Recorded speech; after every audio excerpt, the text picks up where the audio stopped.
Hello and welcome back to Shivraj spoken English. बहुत दिन के बाद पार्ट्स ऑफ स्पीच की सीरीज में दूसरा मेन पार्ट जो है पार्ट्स ऑफ स्पीच का वर्ब, उसके बारे में हम आज की वीडियो में जानने वाले हैं। बेसिकली आज की वीडियो में हम डिस्कस करने वाले हैं वर्ब किसे कहते हैं, वर्ब के फॉर्म्स क्या है, टाइप्स क्या है, कितने तरह के होते हैं, बनते कैसे, सब कुछ, जी हाँ सब कुछ एक ही वीडियो में हम आज डिस्कस करने वाले हैं। तो बिना वक्त गवाए आइए वीडियो स्टार्ट करते हैं। लेकिन वीडियो में आगे बढ़ने से पहले अगर आप चैनल पर नए हैं तो बिना बोले जल्द से जल्द हथौड़ा लेकर, मतलब जो भी कुछ भी आपके पास फ़ोन के सब्सक्राइब बटन पर जल्दी से दबाए, फोड़े तोड़ दे, फ़ोन ना टूटे, इसका ध्यान रखें वरना लेक्चर मिस हो जाएगा। तो कहने का मतलब यह है कि चैनल को सब्सक्राइब कर दें, वीडियो को लाइक कर दें और इसे अपने दोस्तों के साथ शेयर कर दें। तो आइए बिना वक्त गवाए वीडियो स्टार्ट करते हैं। तो सबसे पहले शुरुआत करता है उसकी डेफिनेशन से कि उसकी डेफिनेशन हमें क्या कहना चाहते हैं। देखो यहाँ पर एक डेफिनेशन लिखी हुई है, मैंने जो पुरानी थी वही चिपका दिए। देखो डेफिनेशन कहते हैं the words which show the action और state of being are called verb. दो वर्ड्स याद रखने हैं आपको, एक एक्शन वाला और दूसरा स्टेट ऑफ बीइंग वाला। ये दो आपको याद रखना है, सबसे मेन इंपोर्टेंट, इसमें डेफिनेशन बताए गए हैं। एक है एक्शन, पहला है एक्शन, दूसरा है स्टेट ऑफ बीइंग। अब स्टेट ऑफ बीइंग क्या है, एक्शन का तो पता चलता है हमें, बीइंग का मतलब होता है अवस्था। क्या होता है? अवस्था, जी अवस्था। वो आपको आगे मैं बताऊंगा। एक्शन काम, क्रिया। अब देखो the words which show the action और state of being are called verb. ऐसे जितने भी ये सारे शब्द है, जो भी सारे जितने शब्द है जो एक्शन दिखाते हो या किसी चीज की अवस्था दिखाते हो, उन सब को वर्ब कहा जाता है। उनको क्या कहा जाता है? वर्ब कहा जाता है। जी, जो एक्शन दिखाते हो या अवस्था दिखाते हो उन सब को क्या कहा जाता है? वर्ब कहा जाता है। अब मैं आपको एग्जांपल से आगे समझाता हूँ, लेकिन यहाँ पर एक मैंने वर्ड लिखा हुआ है किंग। जी, किंग क्यों लिखा है मैंने वो आपको बता दूँ। देखो पार्ट्स ऑफ स्पीच में, मतलब जो जितने भी पार्ट है उन सब में वर्ब जो है सबसे ज़्यादा और मेन इम्पोर्टेंट पार्ट है। जी, अगर आपने वर्ब को ठीक से नहीं समझा या उसको ठीक से नहीं पढ़ा तो आप कोई भी सेंटेंस नहीं बना सकते। जी, without verb you can't make a sentence. आप सेंटेंस बना ही नहीं सकते भाई, वर्ब के बिना सेंटेंस बन ही नहीं सकता। जी, इसलिए वर्ब को सबसे ज्यादा प्रायोरिटी दी जाती है। आई बात समझ में? तो इसलिए थोड़ा वर्ब को ज्यादा फोकस करेंगे इस बार। तो वर्ब क्या है, पहले इसको डेफिनेशन को ध्यान से समझे। आई होप क्या समझ गए हो। एग्जाम्पल से आपको क्लियर करवाता हूँ, लेकिन अभी इसलिए पहले बता दूं कि वर्ब पर सबसे ज़्यादा फोकस करने की ज़रूरत है। और आज के लेक्चर में हम शायद पूरी कोशिश कर ही लेंगे, शायद क्या कर ही लेंगे, ठीक है। तो इस वक्त थोड़ा ज़्यादा डिस्कस करेंगे। देखो एक होती है एक्शन, दूसरी होती है अवस्था। एक्शन क्या है मैं आपको बता दूँ। सबसे पहले बात यह है go, play, teach, walk, learn, accept, understand. अब देखो ये क्यों, इनको एक्शन क्यों कहा जाता है? सबसे पहले गो यानी जाना। जाते वक्त हम कोई ना कोई एक्शन करते हैं। वो एक्शन क्या होती है? हमारे लेग की एक्शन होती है, आगे पीछे, वो क्या हुई? एक्शन हुई होती है ना। प्ले, आप कबड्डी खेल रहे हो, कबड्डी, ये क्या हुई? एक्शन हुई भी। आप दो तरफ घूम रहे, कबड्डी, जो भी होते हैं हमारे वैसे खेलते हो तो वो क्या हुई? वो एक्शन हुई भी। आप खो खो खेलते हो तो जल्द से जल्द आगे भाग कर वापस आ गए, या किसी छूने से पहले आप चल गए वहां से, तो वो क्या हुई? एक्शन हुई। फुटबॉल खेलते हो, फुटबॉल कैसे खेला जाता है? ऐसे खेला जाता है। क्रिकेट ऐसे खेला जाता है। तो ये प्ले मतलब खेलना, तो उसमें कोई ना कोई एक्शन तो होती है ना भाई, तो इसलिए उसको एक्शन वर्ब कहा जाता है। इन सबको एक्शन वर्ब कहा जाता है क्योंकि हम इसमें कोई ना कोई एक्शन करते रहते हैं। गो देख लिया, प्ले देख लिया, टीच यानी पढ़ाना। देखो मैं पढ़ा रहा हूँ, अभी आपको थोड़ा बहुत समझा रहा हूँ, ठीक है। तो मैंने कोई ना कोई एक्शन कर रहा हूँ, ये मेरी हैंड की मूवमेंट हो रही है, ये मेरे लिप्स की मूवमेंट हो रही है, मेरी टंग की मूवमेंट हो रही है, इसलिए मैं बोल पा रहा हूँ। आई बात समझ में? तो टीच पढ़ाते वक्त में कोई ना कोई मूवमेंट करता रहता हूँ ताकि समझ में आ जाए अच्छे से। दूसरा होता है वॉक, चलते वक्त ऐसे, मतलब ये तो मेरे को लीजेंड की याद है कि सॉरी वॉक का मतलब होता है चलना। तो चलते वक्त हम कोई ना कोई एक्शन करते रहते हैं, वो क्या हुई? एक्शन वर्ब हुई। लर्न, पढ़ना, किसी चीज को अच्छे से पढ़ना, सीखना। अब देखो जैसे कि आप कुछ सीख रहे हो, जैसे कि आप सुधारी काम सीख रहे हो, तो वो काटना, वो कैसे काटते हो वो आपको सीखना है, तो आपको वो सीखना पड़ेगा। उसमें आप एक्शन करते हो कि ऐसे काटा जाता है, ऐसे काटा जाता है। पढ़ाना हो तो आप ऐसे, ये क्या हुई? ये एक्शन हुई। आई बात समझे। किसी चीज को सीखते वक्त हम कोई ना कोई एक्शन करते हैं, सारे अलग अलग काम होते हैं, उन सब को सीखते वक्त अलग अलग क्रिया करते रहते हैं, तो इसलिए लर्न को भी एक्शन वर्ब कहा जाता है। दूसरा एक्सेप्ट, ये देखो एक्शन और अंडरस्टैंड दोनों मेंटली, जो वो मेंटल है, वो मेंटल प्रोसेस है। इन सबको आप फिजिकली देख सकते हो, गो, प्ले, टीच, वॉक, लर्न, इन सबको आप फिजिकली देख सकते हो। लेकिन एक्सेप्ट और अंडरस्टैंड बेसिकली मेंटली प्रोसेस होती है कि आपको कोई समझा रहा है कि बेटा ऐसा नहीं ऐसा होता है, या ऐसा नहीं ऐसा होता है, आपको दोस्त कोई समझा रहा है तो वो आप एक्सेप्ट कर लेते हो, ठीक है, डन। क्या हुई? एक्सेप्ट। मेंटली प्रोसेस, क्या अब ज़्यादा बहस करने की ज़रूरत है नहीं, ज़्यादा बहस करो ही नहीं, मान लिया करो, ठीक है। ये क्या हुई? ये क्या हुई? एक्सेप्ट, यानी एक एक्शन वर्ब हुई, आप मेंटली प्रोसेस हुई, हम क्रिया करते हैं, ठीक है भाई, अब ज़्यादा बहस नहीं करूँगा, आप समझ लिए, मान गए। तो एक्सेप्ट क्या हुआ? एक्शन वर्ब हुआ। अंडरस्टैंड, आपको अपने माता पिता ने, गुरु जी ने, किसी ने भी, टीचर ने समझाया कि बेटा ये करो, वो करो, ऐसा करो तो तुम्हारा ज़्यादा अच्छा रहेगा, तो क्या हुए? किसी चीज़ को अंडरस्टैंड करना, उसको समझना, वो भी तो एक्शन हुई ना, मेंटली प्रोसेस है ये। तो वो भी हम कोई ना कोई एक्शन करते हैं, भाई ज़्यादा ठीक है, ओके अब समझ में, ऐसा ही करूँगा, तो ये क्या हुई? एक एक्शन हुई। तो बेसिकली इन सब वर्ड्स को, इतने नहीं बहुत सारे हैं, उन सब वर्ड्स को जिन जिन वर्ड्स में, मतलब जब जब आप एक्शन, कोई ना कोई एक्शन करते रहते हो, वो एक्शन वर्ब है। यहाँ पर रन नहीं है, RUN, क्या हुई? रन। एक और लिख दूँ, बहुत सारे हैं लेकिन आपकी जानकारी खातिर लिख दूँ, रन, RUN, रन। रन मानी दौड़ना। क्या हुई? एक्शन हुई। कैसे? लेगों की, सॉरी लेग्स की, पैरों की एक्शन हुई, हम दौड़ते हैं, हुई ना, ये क्या एक्शन हुई, इसलिए उनको क्या कहा जाएगा? एक्शन। आई बात समझ में? ऐसे वर्ड्स जो एक्शन दिखाते हैं उनको एक्शन वर्ड कहते हैं। वैसे अभी मैंने स्टार्ट नहीं किया, अभी मैं टाइप नहीं बता रहा, मैं आपको समझा रहा हूँ एक्शन क्या है, the word which shows the action. आई बात समझ में? ऐसे शब्द, इनको क्या कहेंगे हम? वर्ब कहेंगे। क्या कहेंगे? वर्ब कहेंगे, इसलिए इसको वर्ब कहते हैं। और क्या जाता है? अब मैं आपको बताता हूँ state of being. State of being क्या होता है मैं आपको बता दूँ। देखो यहाँ पर मैंने लिखा हुआ है स्टेट ऑफ बीइंग। बीइंग का मतलब होता है अवस्था। क्या होता है? अवस्था। अब देखो अवस्था क्या होती है, जैसे कि पहले इसको वर्ड को समझो। अवस्था को समझने से पहले इन वर्ड्स को समझो। सबसे पहले है इज यानी है, एम यानी हु, आर यानी है हो, है हो। वॉज वर्ड का मतलब होता है था, पास्ट की बात हो रही है, किसकी? पास्ट की बात हो रही है, जो बीत चुका है उसकी बात हो रही है। और हैव, हैज का मतलब होता है पास होना, उसका होता है पास होना। अब स्टेट ऑफ बीइंग यानी अवस्था, इसको हम अभी डिस्कस करते हैं 2 मिनट में, लेकिन उसके पहले वर्ड को अच्छे से समझ लो। चाहे तो आप इसका स्क्रीनशॉट भी ले सकते हो, फिर हम इसके बारे में और भी डिटेल में जानते हैं। तो एक स्क्रीनशॉट ले ले, फिर आगे स्टार्ट करते हैं। तो अभी मैं एक स्क्रीनशॉट ले ले, बाद में अब मैं आपको बताता हूँ कि स्टेट ऑफ बीइंग एक्चुअल में क्या है और क्या आगे भी हम पढ़ेंगे। तो मैं इसको इरेज कर देता हूँ, ठीक है। अब मैं आपको बताता हूँ state of being. State of being क्या होता है? देखो अवस्था, अवस्था को आपको समझाता हूँ। अवस्था क्या है देखो, जैसे कि यहाँ पर मैं छोटा सा सेंटेंस लिखता हूँ कि आई अ टीचर। देखो आई एम अ टीचर। अब देखो आई एम टीचर, टीचर का मतलब क्या होता है? शिक्षक। टीचर का मतलब क्या होता है? शिक्षक। क्या होता है? शिक्षक।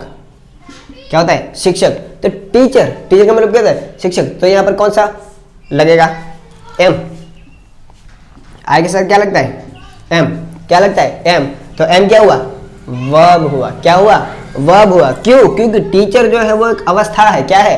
अवस्था है। और ये मेरी अवस्था बताता है कि आई एम अ टीचर, मैं एक शिक्षक हूं। ये क्या है? मेरी अवस्था है। जैसे कि सी इज अ डॉक्टर। क्या हुआ? डॉक्टर।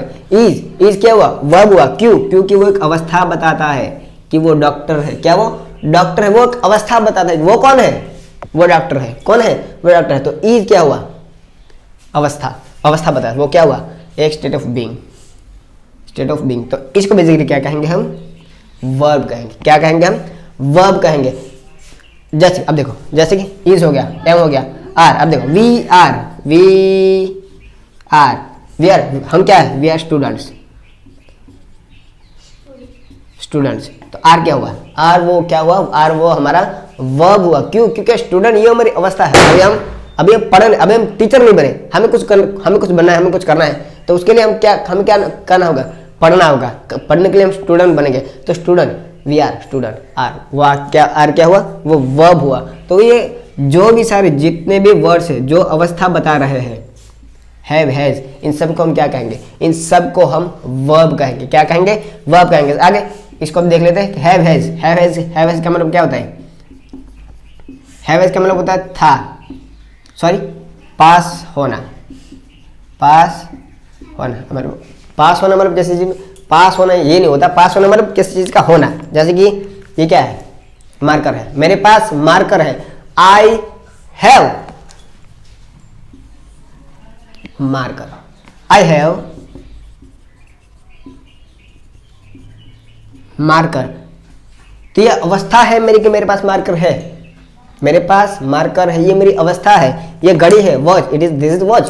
तो आई हैव वॉच, ये क्या है, ये मेरी अवस्था है, मेरे पास घड़ी है, ये मेरे पास घड़ी है, ये मेरी अवस्था है। I am a teacher, she is doctor, she is my mother, वो क्या है, वो सब अवस्था है। तो ये जितने भी सारे वर्ड्स है, is, am, are, was, were, have, has, जो अवस्था बताते हैं उनको भी वर्ब कहा जाता है। अब हम आगे जानते हैं कि वर्ब के टाइप्स कितने हैं। जी ग्रामर वालों ने कितने, अब बहुत सारे वर्ड्स देखे, थाउजेंड्स ऑफ वर्ड्स है, बहुत सारे, इन सब वर्ड्स को अलग अलग कैटेगरी में डिवाइड किया है। अब वो कैटेगरी कौन सी है अब जानते हैं, तो इसको इरेज कर लूँ मैं। अब हम समझते हैं कि वर्ब के टाइप्स कितने हैं, मतलब कितने तरह के वर्ब होते हैं। देखो ग्रामर वालों ने जितने भी वर्ब्स थे उनको अलग अलग कैटेगरी में डिवाइड किया है। उसमें सबसे पहले जो दो मेन कैटेगरी आती है वो है मेन वर्ब, दूसरी है हेल्पिंग वर्ब, तीसरी मैंने यहाँ पर लिखी हुई है लिंकी वर्ब। ज़्यादा की हालांकि इसका कोई ज़्यादा जिक्र होता नहीं कहीं पे, लेकिन होता क्या है वो बता ही देते इसमें, ठीक है। तो ज़्यादा डिफरेंस हो जाए मत, मैं आपको बताता हूँ। देखो सबसे पहले हम बात करते हैं एक एक की हेल्पिंग वर्ब। देखो जितने भी वर्ब्स थे उनको दो भाग में डिवाइड किया, एक हेल्पिंग वर्ब, दूसरा मेन वर्ब। अब हेल्पिंग वर्ब किसे कहते हैं वो ध्यान से समझो। देखो हेल्प का मतलब क्या होता है, मदद करना, मदद करना, किसी की सहाय करना। अब देखो हेल्पिंग वर्ब यानी सहायक क्रियापद, सहायक क्रिया, सहायक क्रियापद। अब देखो इसका हेल्पिंग वर्ब को और दूसरे नाम से मतलब ऑक्सिलरी वर्ब के नाम से भी जाना जाता है। जो हेल्प द मेन वर्ब वो क्या है, वो सेंटेंस को हेल्प करते हैं, जो मुख्य क्रियापद होते हैं उनको हेल्प करते हैं सेंटेंस को कंप्लीट करने में। उनका खुद का मीनिंग नहीं होता, यहाँ पर लिखा हुआ है have no meaning on their own, उनका खुद का मीनिंग नहीं होता। वो क्या करते हैं, सिर्फ हेल्प करते हैं दूसरों को, दूसरे सेंटेंस को कंप्लीट करने में हेल्प करते हैं, उनका खुद का कोई मीनिंग नहीं होता। तो अब बात करते हैं। देखो हेल्पिंग वर्ब जो है उनको भी दो भाग में डिवाइड है। सबसे पहला वर्ब को दो भाग में डिवाइड किया है, हेल्पिंग वर्ब, मेन वर्ब। उसमें पहला हम पढ़ रहे हैं हेल्पिंग वर्ब, उसको भी दो पार्ट में डिवाइड है, पहला प्राइमरी, दूसरा मॉडल। पहला प्राइमरी, दूसरा मॉडल।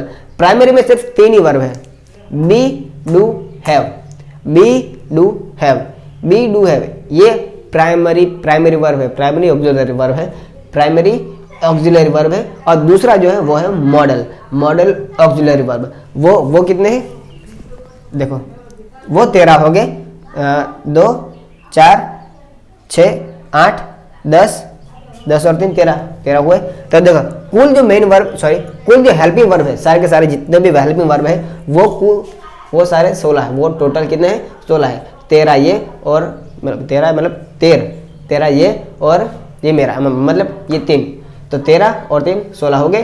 तो ये प्राइमरी है, ये मॉडल है। इनको मैं आगे पढ़ेंगे, जरूर पढ़ेंगे। Modal can, could, may, might, will, would, shall, should, must और टू, ये क्या हो, ये मॉडल हुए, ये सिर्फ मॉडल हुए। लेकिन यहाँ पर मॉडल का भी एक डिवाइडेड पार्ट है, उसे कहते हैं सेमी मॉडल, उसे कहते हैं सेमी मॉडल। और वो है उसमें 3 ही है, ज़्यादा नहीं है, प्राइमरी की तरह नीड, डेयर और यूज टू। नीड, डेयर और यूज टू, इनका मतलब क्या होता है वो हम आगे जरूर सेंटेंस के माध्यम से पढ़ेंगे। लेकिन अभी इसका हम सिर्फ जान लें कि होते क्या है। हेल्पिंग वर्ब को दो तरीके में डिवाइड किया, एक प्राइमरी, दूसरा मॉडल। प्राइमरी में 3 ही वर्ब है, बी, डू, हैव। मॉडल में 2 पार्ट है, एक मेन मॉडल, दूसरा सेमी मॉडल। मेन मॉडल में can, could, may, might, will, would, shall, should, must और टू, ये। और सेमी मॉडल में जो है वो 3 ही है, नीड, डेयर और यूज टू। अब ये 13 और ये 3 मतलब 16। तो हेल्पिंग वर्ब हमारा हो गया खत्म। अब बात करते हैं लेक्सिकल वर्ब, मतलब मेन वर्ब। मेन वर्ब जो है उनके खुद की मीनिंग होती है, जी, वो किसी से हेल्प नहीं मांगते, वो एटीट्यूड में घूमते हैं। क्या एटीट्यूड में, तुम्हारा दुकान भेड़े की तरह एटीट्यूड में घूमते हैं। उनका खुद का मीनिंग होता है, वो खुद अगर किसी से सेंटेंस में लग जाए तो पूरा सेंटेंस कंप्लीट हो जाता है, मीनिंगफुल हो जाता है मतलब। अब देखो मेन वर्ब जो है वो लेक्सिकल वर्ब के नाम से भी जाना जाता है। उसको क्या, हेल्पिंग वर्ब को क्या किस नाम से जाना जाता है? Auxiliary verb. और मेन वर्ब को किस नाम से जाना जाता है? Lexical verb. पता चला? अब देखो शो द एक्शन और स्टेट, जैसे कि हमने अपनी डेफिनेशन में जाना था, the words which shows the action और state of being are called verb. वही है द शो एक्शन और स्टेट, अवस्था और क्रिया, काम को बताए उन सब वर्ड्स को मेन वर्ब, मतलब वो मेन वर्ब है, उनको क्या कहेंगे? वर्ब कहेंगे। वही है main verb, show the action और स्टेट। जैसे कि पहले जानना, हैव देयर ओन मीनिंग, पहले तो उनका खुद का मीनिंग होता है, उनका खुद का मीनिंग होता है, वो किसी से हेल्प नहीं मांगते। ठीक है, अब देखो, अब ये जो हुआ लेक्सिकल वर्ब मतलब मेन वर्ब जो है उसको दो भाग में डिवाइड है। सबसे पहला ट्रांजिटिव वर्ब, दूसरा है इनट्रांजिटिव वर्ब। ऑपोजिट है, ट्रांजिटिव वर्ब और इनट्रांजिटिव वर्ब। हेल्पिंग में दो पार्ट है, प्राइमरी मॉडल था ना, इसमें भी दो पार्ट है, ट्रांजिटिव इंट्रांजिटिव, ट्रांजिटिव इंट्रांजिटिव। अब देखो transitive verb takes a direct object, मतलब कि ट्रांजिटिव वर्ब में, ट्रांजिटिव जो वर्ब है इसको ऑब्जेक्ट की जरूरत पड़ती है। विदाउट ऑब्जेक्ट ये वाले सेंटेंस कभी कंप्लीट नहीं होते, इनको ऑब्जेक्ट की जरूरत पड़ती है, जबकि इनट्रांजिटिव वर्ब में ऑब्जेक्ट की जरूरत नहीं पड़ती। जी बिल्कुल भी नहीं। जैसे कि ही किल्ड, उसने मारा, उसने मारा किसको? किसको? ही किल्ड उसने हिरन को मारा। चलो एलिफेंट लिख दो। उसने हाथी को मारा, किसने मारा? किसको मारा? उसने हाथी को मारा। ही किल्ड एलिफेंट, तो यहाँ पर ही किल्ड व्हाट? किसने? किसका? किसका खून हुआ? किसको मारा? हाथी को। एन एलिफेंट, एन एलिफेंट, तो यहाँ पर ऑब्जेक्ट की जरूरत पड़ती है। आई सो, आई सो, मैंने क्या देखा? मैंने क्या देखा? I saw a car, I saw a car. Without object the all sentence will not completed, sentence complete नहीं होते। ठीक है, तो इसको ट्रांजिटिव वर्ब में इनको ऑब्जेक्ट की जरूरत पड़ती है, पड़ती है और पड़ती ही है। हालांकि इन ट्रांजिटिव वर्ब में आपको ऑब्जेक्ट की जरूरत नहीं पड़ती। जी, ही डाइड, वो मर गया, बात खत्म।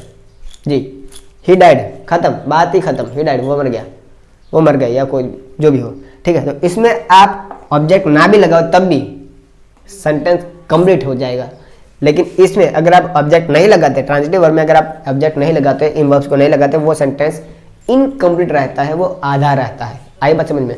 अब इसको मैं थोड़ा बहुत इरेज कर लो, फिर हम आगे बढ़ते हैं इसके बारे में। ठीक है, अब यहाँ पर हमने समझ लिया हेल्पिंग वर्ब, दूसरा है मेन वर्ब। इन दोनों को समझने के बाद अब हम बात करते हैं लिंकिंग वर्ब के बारे में। लिंकिंग वर्ब क्या होता है, मैं इसको बोलो तो हमने जो स्टेट ऑफ बीइंग देखा था, is, am, are, was, were, have, has, वो उनको वही लिंकिंग वर्ब है, लेकिन एक ही कंडीशन में। लेकिन एक ही कंडीशन में अगर सब्जेक्ट को, अगर सब्जेक्ट को नाउन या एडजेक्टिव से जोड़ती है, अगर सब्जेक्ट को, अगर कोई वर्ब सब्जेक्ट को नाउन या एडजेक्टिव से जोड़ते हैं तभी उसको लिंकिंग वर्ब कहा जाता है, अदरवाइज नो, अदरवाइज नो। जैसे कि हमने देखा था कि देखो सब्जेक्ट देखो, जैसे आई टीचर, टीचर क्या हुआ? टीचर क्या हुआ? टीचर वो एक नाउन है। क्या हुआ? नाउन। हमने देखा सब्जेक्ट को नाउन से जोड़ने वाला, तो टीचर क्या हुआ? एक नाउन है। तो यहाँ पर क्या होगा? आई एम, आई के साथ क्या लगता है? एम, तो क्या हुआ? एम जो है वो क्या हुआ? लिंकिंग वर्ब हुआ। क्या हुआ? लिंकिंग वर्ब हुआ। जब भी कोई सब्जेक्ट को नाउन या एडजेक्टिव से जोड़ता है तभी बीच में लग गए वर्ब को लिंकिंग वर्ब कहा जाता है। क्या कहा जाता है? लिंकिंग वर्ब कहा जाता है। बहुत सारे मॉडल है, प्राइमरी है, हेल्पिंग है, ट्रांजिटिव, इंट्रांजिटिव, बहुत सारे हैं, लेकिन हम बात करते हैं लिंकिंग वर्ब की। हम बात कर रहे हैं लिंकिंग वर्ब की, जो सब्जेक्ट को नाउन या एडजेक्टिव से जोड़ते हैं उन्हें ही लिंकिंग वर्ब कहा जाता है। आई होप कि आज समझ गए हो। अब हम आगे बात करते हैं, डिटेल में हम जानने की कोशिश करते हैं कि होते क्या है। तो वैसे चाहे तो इसका स्क्रीनशॉट ले सकते हैं। अब हम बात करते हैं आगे डिटेल में पढ़ने की कोशिश करते हैं कि मॉडल क्या है, हेल्पिंग वर्ब क्या है, उनको एग्जाम्पल से समझने की कोशिश करते हैं। तो आइए इसको इरेज कर लूँ मैं। अब देखो मैं इसके बारे में थोड़ा बहुत और बता दूँ कि हेल्पिंग वर्ब जो है वो हेल्पिंग वर्ब, प्राइमरी वर्ब और सेमी मॉडल, इनके बारे में खास बता दूँ कि हेल्पिंग वर्ब जो है वो हमें टेंस को समझने में हेल्प करते हैं, टेंस को समझने में हेल्प करते हैं, मतलब सेंटेंस को समझने में हेल्प करते हैं वो किस टेंस का है।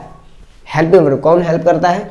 हेल्पिंग वर्ब हेल्प करता है कि वो सेंटेंस किस टेंस का है वो समझने में। प्राइमरी ऑक्सिलरी है जो है बी, डू, हैव, इन तीनों का आप कभी कभी जी in some cases you can use as a main verb, कभी कभी इनको आप मेन वर्ब की तरह भी इस्तेमाल कर सकते हो। हालांकि ये है helping verb, but I said in some cases, ठीक है, इन सम केसेस मैंने बोला इनको आप एज अ मेन वर्ब इस्तेमाल कर सकते हो। आगे बताता हूँ सेमी मॉडल के बारे में, तो इनको भी सेम ही है, इनको भी आप कभी कभी पार्टली टाइम ये हेल्पिंग वर्ब का भी काम करते हैं और पार्ट टाइम ये मेन वर्ब का भी काम करता है। किसकी बात कर रहा हूँ मैं? सेमी मॉडल की बात कर रहा हूँ कि इसको आप मतलब ये खुद को कभी कभी हेल्पिंग वर्ब की तरह भी दिखाते हैं और कभी कभी मेन वर्ब की तरह भी दिखाते हैं। मतलब ये दो तरह के काम कर सकते हैं, हेल्पिंग वर्ब और main verb. Primary auxiliary in some cases you can use as a main verb, ठीक है। और हेल्पिंग वर्ब के बारे में मैं ऑलरेडी बता चुका हूँ, फिर भी एक बार और बता दूँ कि ये टेंस को, सेंटेंस को समझने में कोशिश करता है, बताता है कि किस टेंस का है।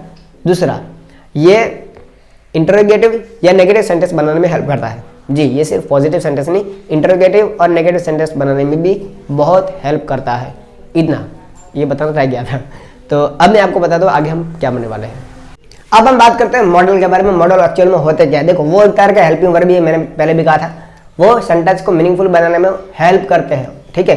तो उनमें से कुछ मॉडल को मैंने चुनिंदा मॉडल यहाँ पर लिखे हुए हैं, ठीक है, उन सबको समझने की कोशिश करते हैं वो कैसे हेल्प करता है, ठीक है। यहाँ पर एक सेंटेंस है, उसका मीनिंग देखो, सकना, कैन, कैन का मतलब होता है सकना, वो पॉसिबिलिटी बताता है। क्या बताता है? पॉसिबिलिटी बताता है। जैसे कि आई कैन स्पीक इंग्लिश, मैं इंग्लिश बोल सकता हूँ, ये मेरे कैपेबिलिटी है, कैपेबिलिटी है मेरी, पॉसिबिलिटी है, सॉरी, ये मेरी कैपेबिलिटी है, पॉसिबिलिटी नहीं, कैपेबिलिटी मेरी क्षमता बताता है। सीधी भाषा में बात करूँ तो क्षमता, कि मैं इंग्लिश बोल सकता हूँ। Yes, I can speak English, I can speak English fluently, ठीक है, मैं कहीं पर भी इंग्लिश बोल सकता हूँ, I can speak English anywhere. ये मेरी कैपेबिलिटी को बताता है।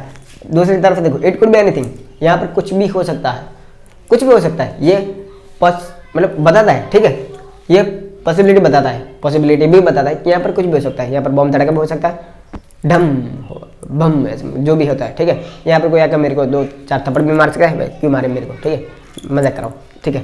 तो ये कुछ भी हो सकता है। यहाँ पर कैन जो है वो पॉसिबिलिटी बताता है, कैपेबिलिटी बताता है, ठीक है। आगे हम बात करते हैं भविष्य, will would, will would, will would. देखो, Ram will do that, Ram वो करेगा, राम वो करेगा, करेगा क्यों नहीं करेगा, राम वो करेगा, जरूर करेगा, राम विल डू दैट। तो विल क्या, वो एक मॉडल है, क्या वो एक मॉडल है विल वुड वाला। वुड भी यहाँ पर है, देखो, वुड यू लाइक समथिंग, आप चाय लेना पसंद करोगे, आप चाय लेना पसंद करोगे। वैसे हम गुजराती है, हमको चाय ज़्यादा प्रिय है, सबसे पहले हम तो चाय भी पूछो, ठीक है। तो मैं यहाँ पर बात कर रहा हूँ वुड यू लाइक समथिंग, यहाँ पर चॉइस भी बताई जाती है कि आप चाय लेना पसंद करोगे। क्या बात करता है? पॉसिबिलिटी भी बताता है, सॉरी, भविष्य की बात कर रहा है कि क्या आप चाय लेना पसंद करोगे। मैंने अभी तक उनको कहा नहीं, मैंने अभी तक उनको पूछा है, सिर्फ पूछ रहा हूँ कि क्या आप चाय लेना पसंद करोगे, ठीक है। Will would. देन हम बात करते हैं फिर से सकना, सेम ये, लेकिन यहाँ पर मॉडल अलग है, यहाँ पर कैन कुड था, यहाँ पर मे माइट है। देखो, मे और माइट ये भी पॉसिबिलिटी बताता है। जैसे कि राम में अराइव लेट, राम को शायद आने में देर होगी, हो जाएगी, राम को शायद देर हो जाएगी, ठीक है। राम में अराइव लेट, देर हो सकती है, ठीक है, पॉसिबिलिटी है, वो थोड़ा बहुत काम में बिजी होगा, तो थोड़ी बहुत पॉसिबिलिटी बताता है कि वो देर हो जाएगी, देर हो सकती है, ठीक है। यहाँ पर है आई माइट गो देर, मैं वहाँ पर जा सकता हूँ, ना भी जाऊँ। पॉसिबिलिटी इस तरह से है 90% कि मैं वहाँ पर जा भी सकता हूँ और ना भी जाऊँ। यहाँ पर पॉसिबिलिटी 50-50 है, यहाँ पर पॉसिबिलिटी 50-50 है कि वो शायद उसको देर हो सकती है, शायद उसको देर हो सकती है, और क्या पता वो टाइम पर आ भी जाए। तो पॉसिबिलिटी 50-50, यहाँ पर 90% है कि मैं वहाँ पर जाऊँगा और ना भी जाऊँ, इस तरह से। आगे हम बात करते हैं चाहिए, चाहिए, चाहिए मतलब शुड, शुड, शुड का मतलब होता है किसी मतलब सलाह वगैरह देते वक्त हम शुड का इस्तेमाल करते हैं। किसका इस्तेमाल करते हैं? शुड का इस्तेमाल करते हैं। जैसे कि यू शुड गो होम, तुम्हें घर जाना चाहिए, बहुत देर हो गई है, तुम्हें अब घर जाना चाहिए, ठीक है। दूसरा शैल आई हेल्प यू, मैं आपकी कोई हेल्प करूँ, आपकी कोई मदद करूँ, ठीक है, जैसे इस तरह से बताता है।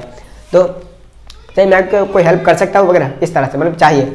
अब आगे बात करते हैं करना ही चाहिए, करना चाहिए मतलब मस्ट। ये क्या है, आपको फोर्स करता है, क्या करता है, आपको फोर्स करता है, मतलब यू मस्ट गो होम, तुम्हें घर जाना ही चाहिए, उठ निकलो यहाँ से, फुट चल हट हट निकल जाती, इस तरह से मतलब ये फोर्स करता है, तुम्हें घर ही जाना चाहिए, निकलो यहाँ से सालो, निकलो हट, इस तरह से यू मस्ट गो होम। इस यहाँ पर आप शायद अच्छे से पोलाइटली बोल रहे हो यू शुड गो होम, तुम्हें घर जाना चाहिए, लेकिन यहाँ पर आप जोर देते बोले घर जाना में निकल हट, इस तरह से मतलब फोर्स दे रहे हो किसी चीज के बारे में।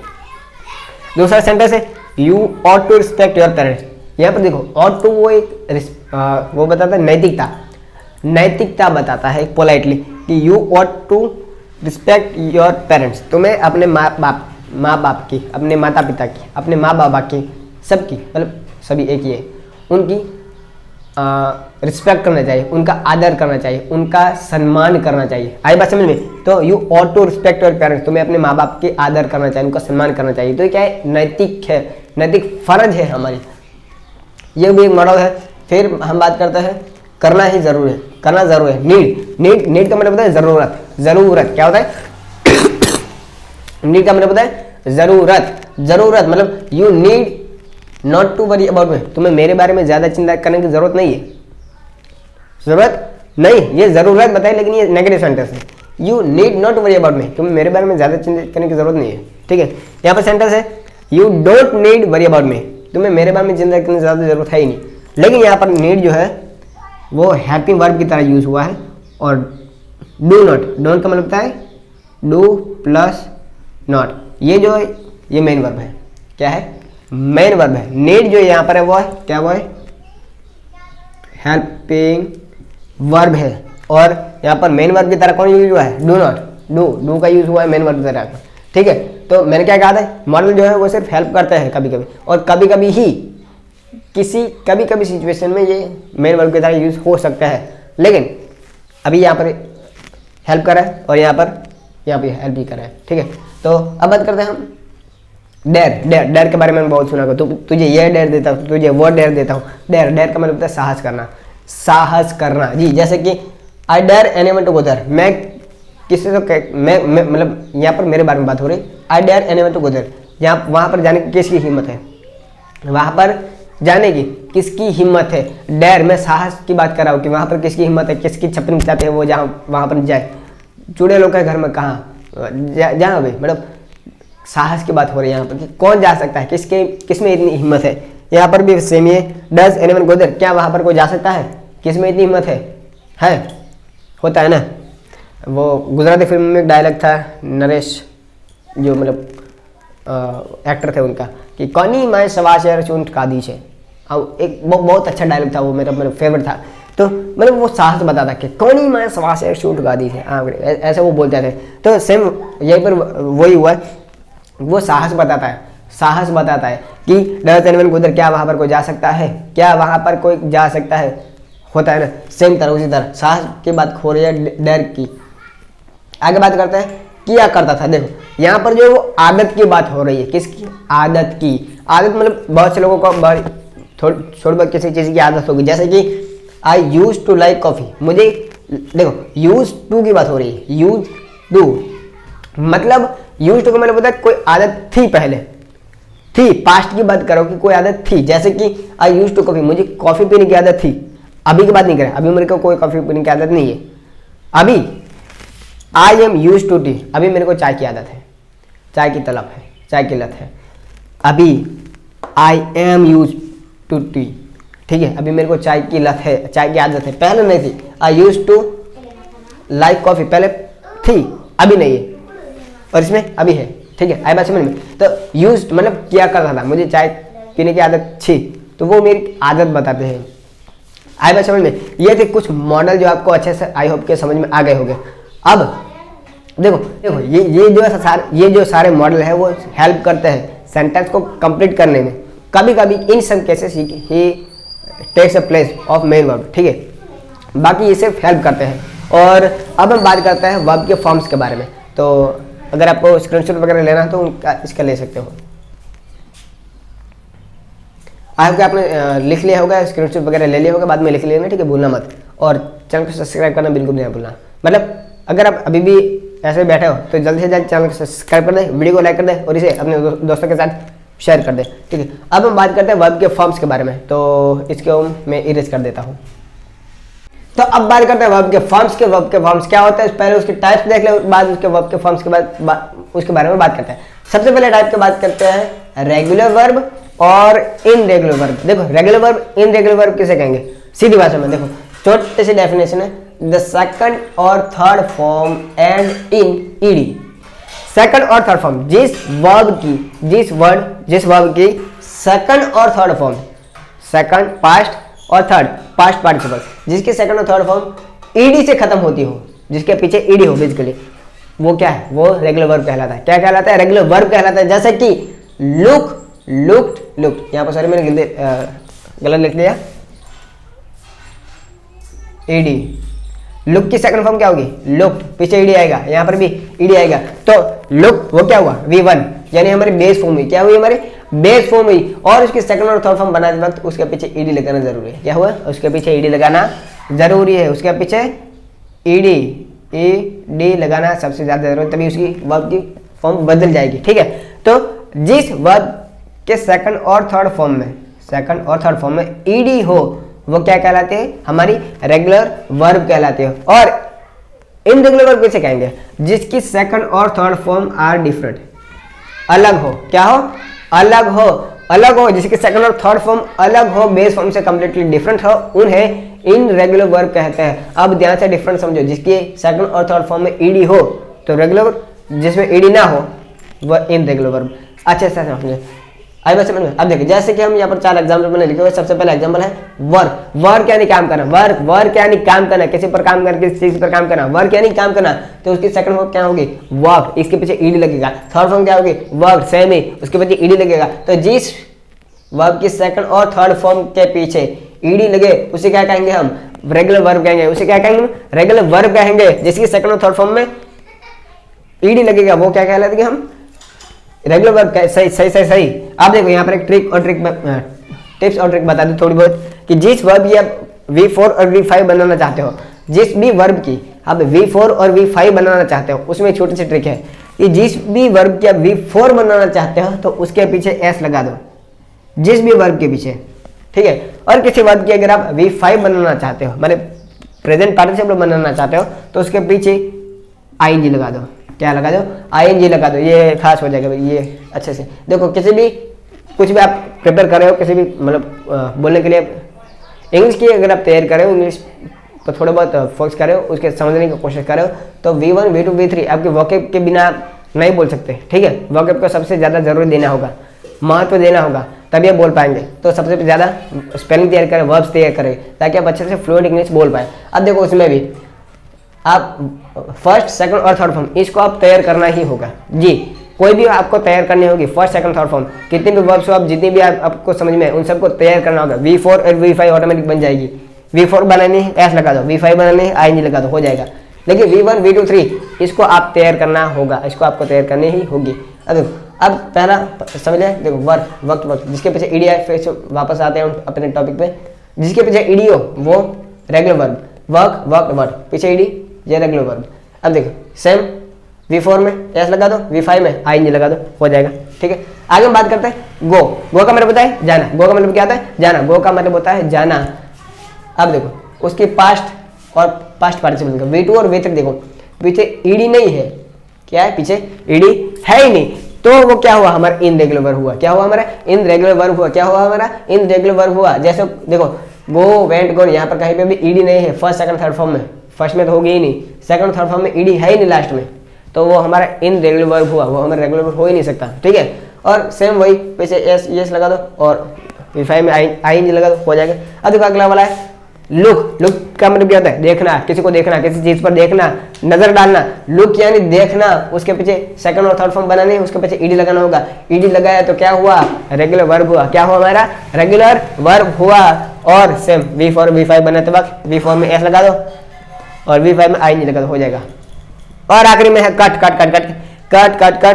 कटिंग। अब देखो फर्स्ट, सेकंड, थर्ड कहीं पर भी ईडी नहीं है, फर्स्ट में तो हो ही नहीं सकती, सेकंड और थर्ड फॉर्म में लास्ट में कहीं पर भी ईडी है ही नहीं, तो ये क्या हुआ हमारा रेगुलर वर्ब। क्या हुआ, नहीं सॉरी ये हमारा इनरेगुलर वर्ब हुआ, क्योंकि रेगुलर वर्ब में तो वापस ईडी आता है, ईडी तो इसमें है ही नहीं, सीधी बात है। तो हमारा क्या हुआ, इनरेगुलर वर्ब हुआ। क्या हुआ हमारे इनरेगुलर वर्ब।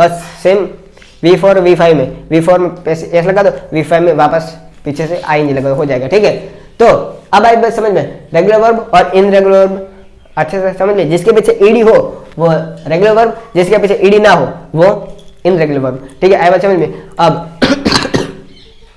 अब मैं बात करता हूं। अब देखो, आई होप कि मैंने अच्छे से आप समझ गए होंगे वर्ब के बारे में। देखो, verb is a king in parts of speech.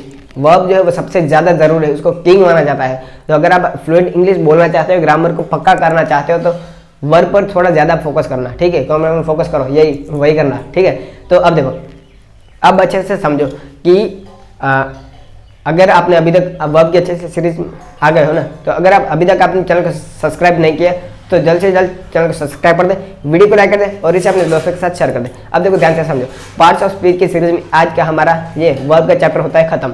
Ji, verb का चैप्टर होता है खत्म। अगर आपने नाउन के बारे में अभी तक नहीं जाना, उसके बारे में नहीं पढ़ा, तो जल्द से जल्द जाइए हमारे चैनल के उस वीडियो में, मतलब अभी मैंने पूरा वीडियो डाला हुआ है नाउन के बारे में, तो जल्द से जल्द जाकर उस वीडियो को देखें, नाउन के बारे में अच्छे से समझे। ठीक है, तो नाउन आपको अच्छे से समझ में आ जाएगा, कोई डिफिकल्टी नहीं होगी। अगर आपका अभी भी कोई सवाल है तो कमेंट बॉक्स में पूछ सकता है। और हाँ, अगर आप हमारी व्हाट्सएप चैनल में ज्वाइन होना चाहता है तो जल्द से जल्द हमारे मतलब ये यूट्यूब के चैनल जो है उसमें अबाउट में, लास्ट में अबाउट में एक लिंक डाली हुई है मैंने व्हाट्सएप चैनल की, उसमें जाकर टैप करें, वो हमारे चैनल में ज्वाइन हो जाए। वहाँ पर आपको ये सारे मटेरियल फ्री में मिल जाएंगे। जी, फ्री में मिल जाएंगे, वहाँ पर मैं सारे मटेरियल ऐसे बनाकर दे देता हूँ। ठीक है, तो सेम आई होप कि आपके ये अच्छे से टॉपिक समझ में आ गया होगा। पार्ट्स ऑफ स्पीच की सीरीज में आपका ये चैप्टर खत्म होता है। अगर आपने नाउन का चैप्टर ना देखा तो जल्द से जाकर कल उस चैप्टर को देख ले। तो मिलते हैं अगले वीडियो में, तब तक के लिए stay happy, stay healthy. Thank you so much.